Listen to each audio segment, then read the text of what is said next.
Praise the Lord. सबको जय मसीह की एक और बार स्पिरिचुअल मॉर्सल्स में मैं आपको स्वागत करना चाहती हूँ। मत्ती रचित सुसमाचार उसके 6 अध्याय के 28 और 29वें आयतों में प्रभु यीशु हमसे कहते हैं कि हमें जंगली शोषण पर ध्यान देना है।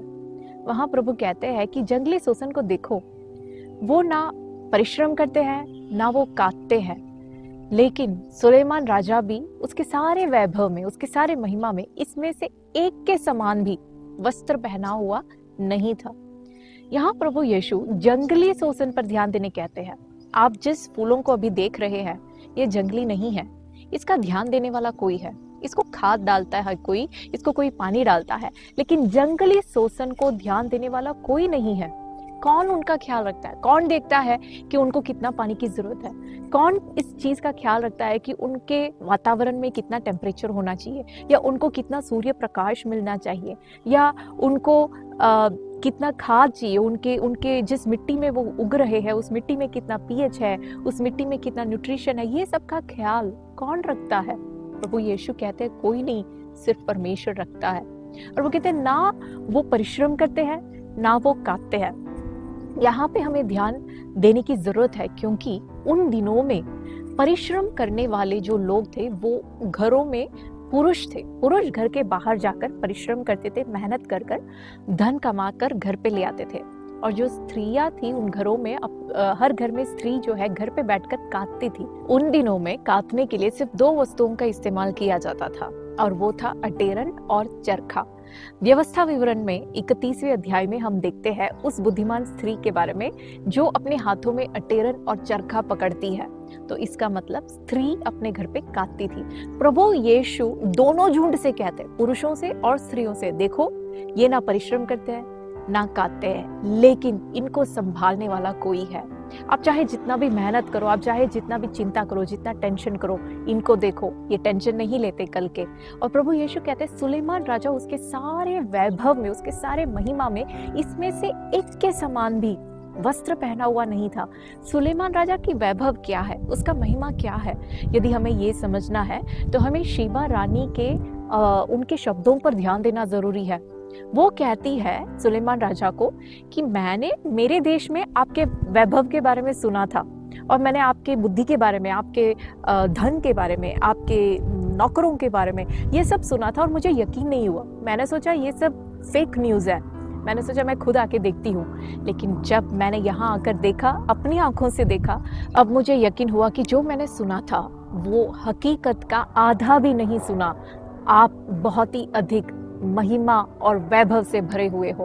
प्रभु यीशु कहते हैं कि सुलेमान राजा भी उसके सारे महिमा में इसमें से एक के समान भी नहीं था। इसमें से एक, हर एक फूल जो आप देख रहे हैं, हर एक फूल को परमेश्वर ने बहुत ही ध्यान देकर बनाया है।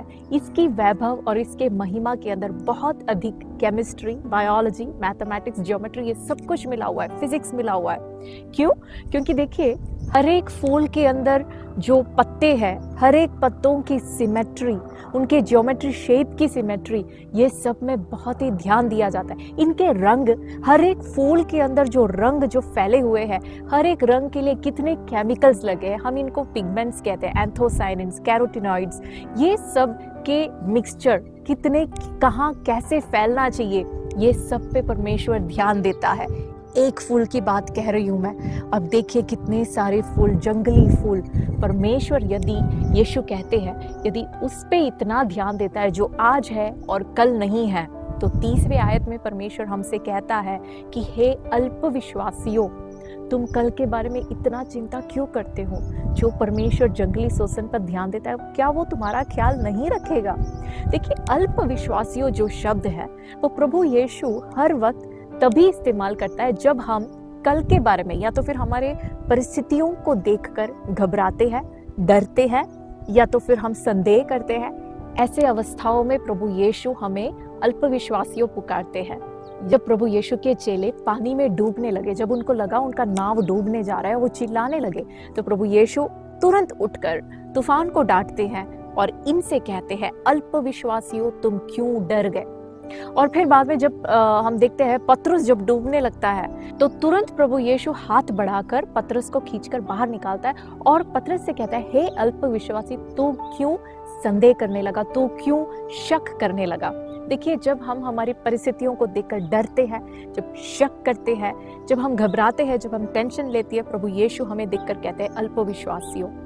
हमें हमारा विश्वास को बढ़ाना ज़रूरी है। मैं जानती हूँ ये कहना आसान है। आजकल हमारे चारों तरफ, हमारे देश में खास कर हमारे पूरे भारत में ये बहुत ही विपरीत परिस्थितियों से होकर हम गुजर रहे हैं। इस कोरोना के महामारी के कारण हम सब, अनेक लोग डरे हुए हैं, संदेह करते हैं, घबराते हैं कल के बारे में सोचकर। लेकिन मैं जानती हूँ ये मुश्किल है, लेकिन प्रभु यीशु ने हमसे कहा है कि हमें अल्प विश्वासी नहीं रहना है, हमें हमारे विश्वास को बढ़ाना है। आए हम अपने विश्वास को प्रभु के ऊपर डालें, क्योंकि प्रभु कहता है कि हमारे चिंता करने से हम अपने परिस्थिति को बदल नहीं सकते। डरने के कारण परिस्थिति को बदल नहीं सकते। हमारे परिस्थिति को बदलने वाला सिर्फ एक ही है, हमारा परमेश्वर। एक साथ मिलकर आए हम हमारे परमेश्वर को पुकारे, हमारे देश के लिए, देश की परिस्थिति को बदलने के लिए। जो जंगली शोषण का ध्यान रखता है वो हमारा भी ख्याल रखेगा। आमेन। God bless you.